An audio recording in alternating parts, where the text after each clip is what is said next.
இயேசு கிறிஸ்துவின் நாமத்தினாலே இந்த மாலை நேரத்திலே உங்களை அன்போடு விட வாழ்த்துகிறேன்.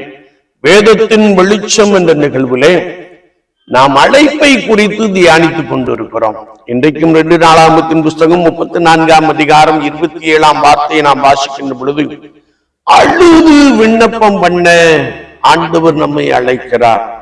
ஏன் அழுது நான் விண்ணப்பம் பண்ண வேண்டுமே என்றால், யோசியா ராஜாவுக்கு முன்பதாக காணப்பட்ட மனாசே ராஜாவின் நிமித்தமான அருவருப்புகள், பாவங்கள், சந்ததிகளை தொடர்வதை குறித்து வேத வாக்கியத்திலே நாம் வாசிக்க முடியும். வேதம் சொல்லுகிறது, அவர் நம்மை 3ஆம் 4ஆம் தலைமுறை மட்டும் விசாரிக்கிறவர் என்று எழுதப்பட்டு இருக்கிறது.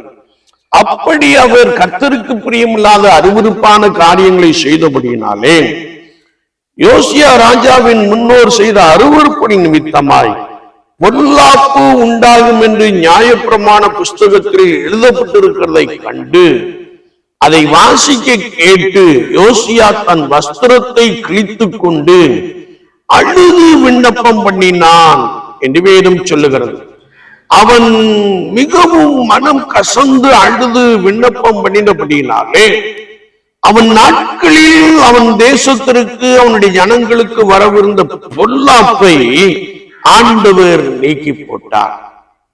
நாம் நம்முடைய பாவங்களை குறித்து மனஸ்தாபப்பட்டு அழுது ஜெபிக்கின்ற பொழுது ஆண்டவர் மன்னிக்கிறதில் தயை பெருத்தவர். ஒருவேளை முன்னோரின் சாபங்கள், முன்னோரின் அருவருப்புகள், பொல்லாப்புகள் நம்மை பின்தொடராதபடிக்கு இயேசு கிறிஸ்துவின் ரத்தத்தினாலே கழுவப்பட்டவர்களாக பரிசுத்தத்தோடு விட ஆண்டவரை நோக்கி விண்ணப்பம் பண்ணி அழுது ஜெபிக்கின்ற பொழுது நமக்கு வரவிருக்கின்ற தீங்கை ஆண்டவர் நீக்கி போடுகிறார் என்று வேதம் சொல்லுகிறது. வேதத்தை நாம் வாசிக்கின்ற பொழுது எசேக்கியா ராஜா மிகவும் அழுதான். ஏனென்றால் அவனுக்குண்டான வியாதி மரணத்துக்கு ஏதுவாக காணப்பட்டது. எனவே அவன் ஆண்டவரை நோக்கி அழுது விண்ணப்பம் பண்ணினான். ஆண்டவர் அவன் ஆயுசு நாட்களிலே 15 வருடம் கூட்டி கொடுத்தார். அவன் அழுது ஜெபித்த பொழுது ஆண்டவர் அவனுக்குண்டான மரணத்துக்கு ஏதுவான வியாதியை விலக்கி போட்டு அவனுக்கு பரிபூரணமான சுகத்தை கொடுத்தார். அந்நாள் தேவ சமூகத்திற்கு சென்று மனம் கசந்து அழுத பொழுது ஆண்டவர் அந்நாளே நினைத்தருளி ஒரு சாமுவேலையும் இன்னும் குழந்தைகளையும் கொடுத்து ஆசீர்வதித்தார். பேதுரு, ஐயோ நான் ஆண்டவரை மறுதலித்து விட்டேனே என்று சொல்லி வெளியே போய் மனம் கசந்து அழுத பொழுது ஆண்டவர் பேதுருவை மன்னித்து ஏற்றுக்கொண்டு பின்னாட்களிலே தம்முடைய வல்லமை உள்ள அபிஷேகத்தினாலே நிரப்பி ஒரு மிகப்பெரிய அப்போஸ்தலனாக அவன் நடந்து செல்லுகின்ற பொழுது அவன் நிழல் பட்டு சுகம் கிடைக்கும் அந்த அனுபவத்தை உடைய ஒரு தேவ மனிதனாக, அப்போஸ்தலனாக மாற்றினார் என்பதை வேத வாக்கியம் நமக்கு மிக தெளிவாக கற்றுக் கொடுக்கிறது. என்னை கேட்டுக்கொண்டிருக்கிற என் அன்பு சகோதரனே, சகோதரியே, ஒருவேளை வியாதி கொடுமையாய் காணப்படலாம். வியாதி நிமித்தமாய் நீ எல்லாவற்றையும் விட்டு செலவழிக்கிற ஒரு நபராய் காணப்படலாம்.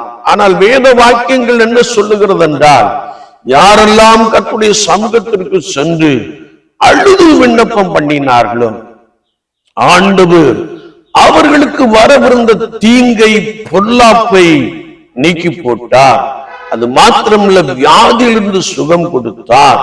அது மாத்திரமல்ல, அற்புதங்களை செய்து மகிழ பண்ணினார் என்பதை நாம் பரிசுத்த வேதாமத்திலே மிக ஆழமாக அறிந்து கொள்கிறோம். என்னை கேட்டுக்கொண்டு இருக்கிற என் அன்பு சகோதரனே, சகோதரியே, இந்த நாளிலும் ஆண்டவர் உனக்கு ஒரு அற்புதம் செய்யும்படியாய், பொல்லாப்பு உனக்கு நேரிடாதபடிக்கு, தீங்கு உன்னை அணுகாதபடிக்கு நீ கர்த்தருடைய சமூகத்திலே உன் இருதயத்தை ஊற்றி அழுது ஜெபிக்கும்படியாய் ஆண்டவர் நம்மை அழைத்திருக்கிறார்.